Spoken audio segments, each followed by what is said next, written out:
Hey, nice people. How you doing? Hope you're doing awesome. And another one of these unscripted videos because I just can't be bothered making a scripted video because I can't get the information to you fast enough.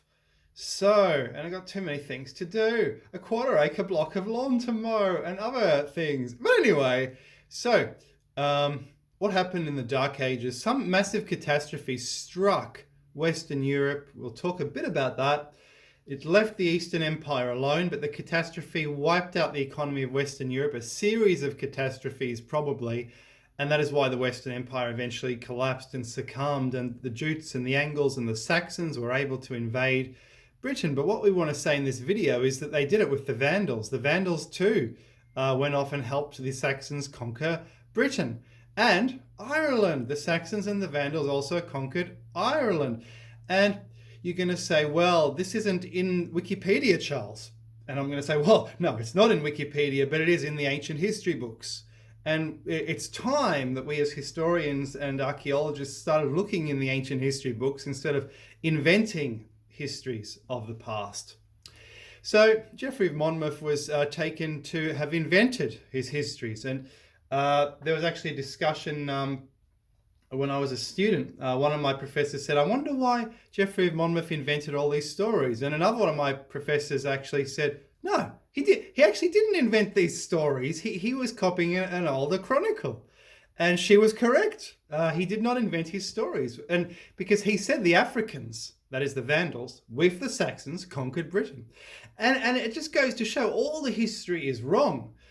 Because the history, for example, we've seen, it alleges that the Slavs emerged from literally a black hole, a singularity somewhere in a swamp in Belarus, and then they spread outwards in the 5th century. And they say this because the Slavs don't pop up until the 6th or the 5th century. That's not true. They are the Sueves, the same word, in Roman times, and they live in this area in Roman times as the Suev Germans, which is, it's just the name has changed.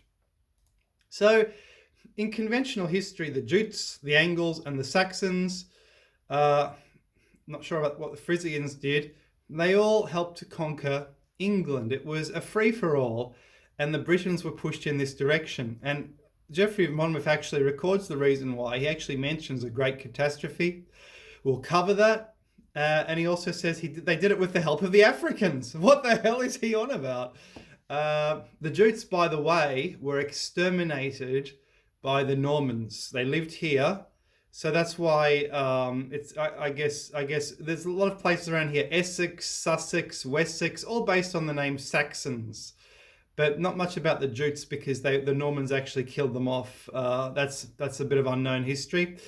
So it is Baron Blackett and Alan Wilson, who the two British historians who brought this to our attention, and I recommend you read this book. It summarizes all their theories in a nice simple one book, and they teamed up with Adrian Gilbert using some of his fame to help bring their theories to the forefront. Brilliant book.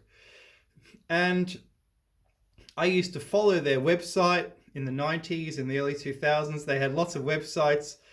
And then what happened was there was they had some dispute with the local councils, with local developers who tried to put them out of business because, they kept on unearthing these ancient sites. And what happened was their house burned down. One of the houses burned down, and they said a bomb had been planted or something like that. And since then they've been off the internet. They don't want too much publicity. So, but anyway, this is a genius book, and they say that the Vandals helped to conquer Britain, and the Vandals became the Mercians. And if you actually go to Repton Abbey, you actually, if you're fortunate enough to be in UK, I recommend you get down to Repton Abbey. It seems to have been the Vatican City of the Mercians, that is the Mercian peoples, and in the vault where all the kings of the Mercians were buried. I'm not sure what remains. I've unfortunately never been there, but that's something you can do if you're in the UK. Just there you go. And they were the Vandal kings, according to Blackett and Wilson. So what we're going to do now is look at what Geoffrey of Monmouth actually says about the subject. Okay, so we'll just read a bit.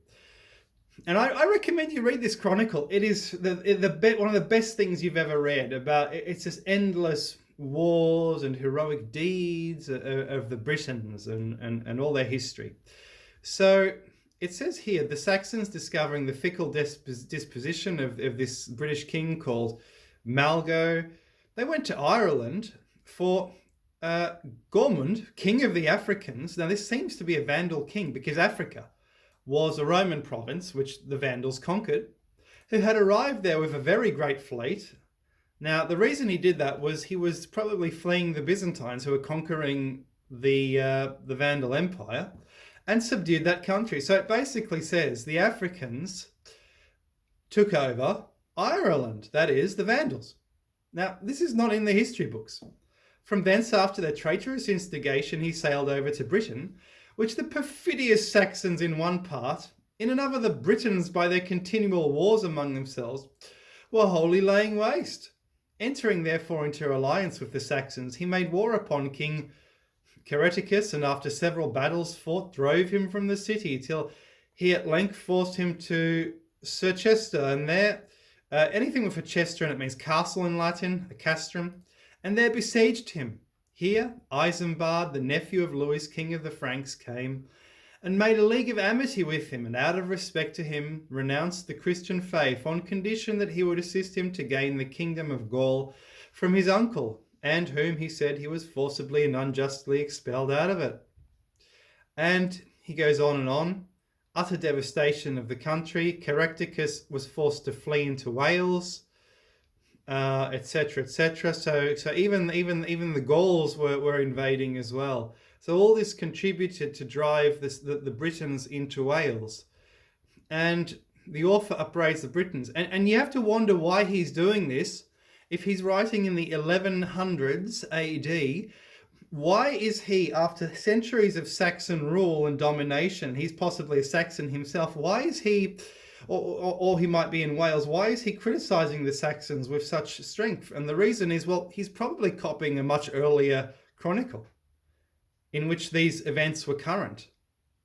So he says, why, foolish nation, oppressed with the weight of your abominable wickedness, why did you, in your insatiable thirst after civil wars, so weaken yourself by domestic confusions, that whereas formerly you brought distant kingdoms under your yoke, that is, under the Arthurian times, now like a good vineyard degenerated and turned to bitterness, you cannot defend your country, your wives and children against your enemies. Go on in your civil dissensions, little understanding the saying in the gospel, every kingdom divided itself shall be brought into desolation, and a house divided against itself shall fall. Since then your kingdom was divided against itself, since the rage of civil discord and the fumes of envy have darkened your minds, since your pride would not suffer you to pay obedience to one king. You see therefore your country made desolate by impious pagans, and your houses falling upon one another, which shall be the cause of lasting sorrow in your posterity. For the barbarous lioness shall see your whelps enjoying the towns, cities, and other possessions of your children, from which they shall be miserably expelled, and hardly, if ever, recovered their former flourishing state. And then he goes on. Leogria, which is the Welsh name of England, is again inhabited by the Saxons. The Britons, with their bishops, retire into Cornwall and Wales. But to their return to their history, when the inhuman tyrant and many thousands of his Africans, that is probably the Vandals, had made a devastation almost against the whole island, he yielded up the greater part of it, called Cleogria, that's England, to the Saxons, whose villainy had been the occasion of his arrival. Therefore, the remainder of the Britons retired into the western parts of the kingdom, that is Cornwall and Wales. From thence they continually made frequent and fierce eruptions upon the enemy. The three archbishops, that is the Archbishop of the City of Legions, that is Theon of London, that's another bishop, and Theodosius of York, when they beheld all the churches in their jurisdiction lying level with the ground, fled with the clergy that remained after so great a destruction to the coverts of the woods in Wales. Now, here we go. Their churches lying level with the ground. So this is a hint about the great catastrophe that happened to Western Europe that allowed all these migrations to happen. The migrations happen in the wake of some catastrophe, which actually triggered the Dark Ages.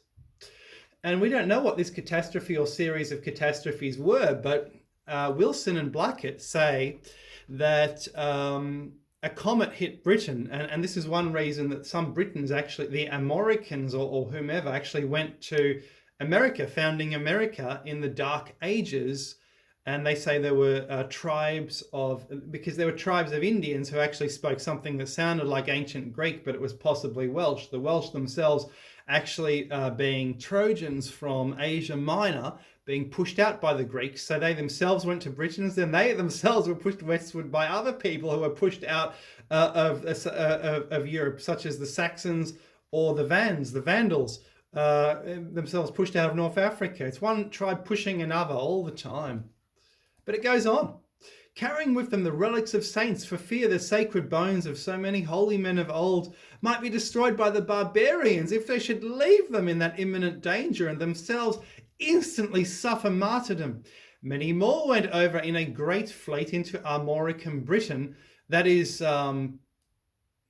Brittany in France. So that the whole church of it, so they had to actually flee into France. They had to conquer part of France to escape from other Gauls invading Britain, to escape from Saxons, to escape from Vandals trying to take over Britain. What a mess! So that the whole church of the two provinces, Laogria and Northumberland, had its convents destroyed. So, in other words, the history is wiped out. But these things I shall relate elsewhere when I translate the book concerning their banishment. So the Britons lose their kingdom. For a time after this, the Britons were dispossessed of the crown of the kingdom and the monarchy of the island, and made no endeavours to recover the ancient dignity. But even that part of the country which yet remained to them, being subject not to one king but 3 tyrants, was often wasted by civil wars. But neither did the Saxons yet obtain the crown, but were also subject to 3 kings, who harassed sometimes one another, sometimes the Britons, etc. So there we have it. And part of the massive destruction that occurred in the Dark Ages, some say it's volcanoes, some say it's comets, whatever it was, it really destroyed Rome as well, because Rome, as we know, was a massive city. It currently has 2.5 million people. It did have this many people in classical Roman times. Do you know the population in Charlemagne times? About 50,000. So Charlemagne waltzed into Rome, conquered it, and became the West Roman Emperor. They said, oh, the empire was restored. We don't need the Byzantines anymore. They can go away.